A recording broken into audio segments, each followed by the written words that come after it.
Maris at Anthony, tahimik at tikom ang bibig sa mga pasabog ng ex-girlfriend na si Jam Villanueva.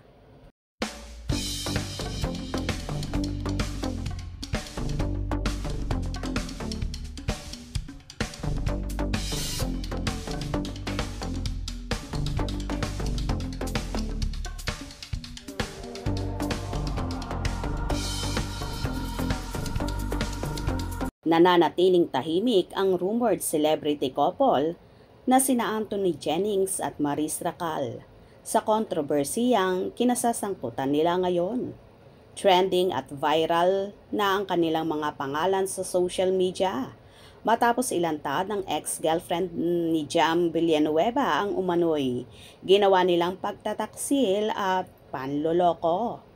Pak na pak ngayon sa mga netizens ang linyahang smoke, then fake.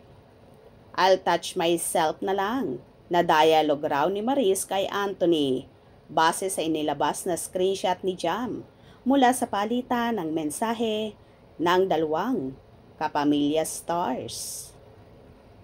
Bukod pa dyan, bukang bibig na rin ng netizens sa mga salitang, "That was hot.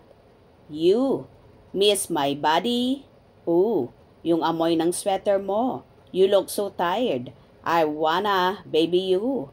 At "I want baby kisses" na makikita rin sa screenshot ng alleged convo ni Maris at Anthony. Sirang-sira ngayon ang magka-love team dahil sa mga pasabog ni Jam. Kaliwat kanan ang pambabati ko sa kanila ng mga social media users at talaga namang puro masasakit na salita ang ibinabato sa kanila ngayon. Narito ang ilan sa mga comments ng ating mga kabandera. Pag may jowa na kasi, wag nang papatol sa iba. Naalaala ko na naman tong malanding ma'am. Tapos pabiktim. Kaya ginagawan daw siya. Sana makahanap na si Rico ng faithful woman. Same kay Jam. Faithful guy. Barag na barag din kami. Kasi malabo yung screenshot. Hirap basahin.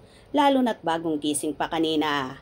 Yung babae talaga dito ang sobrang maapektuhan. Dito, patay kang bata ka. Sabi na kasing mag-delete eh. Padinay-dinay pa si Maris, kaya pala sila naghiwalay ni Rico. Maganda din si Jam at mukha namang disente.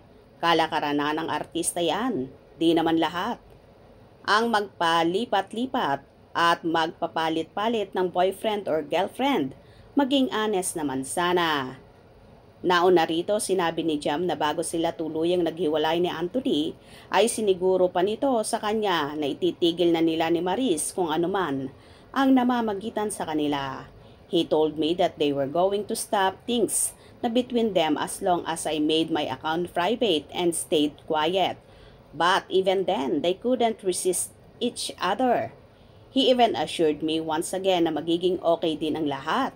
Anya, pero nagpatuloy pa rin daw ang dalawa sa kanilang pinaggagawa kaya kapag magkasama sa trabaho at iba pang events. Patunay dito ang mga litrato na inilabas niya kung saan makikita ang naghahalikan sina Maris at Anthony. These were the photos that shattered my heart into pieces. This is the other side of the story. The photos that she posted in her story, where people started attacking me, saying that the photo was just fan service and that I was overreacting. I even asked Anthony about it and he brushed it off saying it was nothing. Anya pa. Sa isang bahagi ng post ni Jam, nagpasalamat pa rin siya kay Anthony. "Thank you for being there for me through the hardest times in life. You brought my life into mine that I never thought I could have. And for that, I always be grateful. Happiness was all I ever wanted for you in our years of living together. I never imagined I had to let you go, but I did, so you could grow and find happiness on your own." Anya pa. Sobrang sakit talaga ng nararamdaman ni Jam, kaya naman siguro ibinuhos na niya at isiniwalat ang mga screenshot ng conversation ni Maris at Anthony na pagpapatunay lang talaga na niloloko niya si Jam. Ano ang inyong magiging reaction at salubin sa video na ito? Comment below.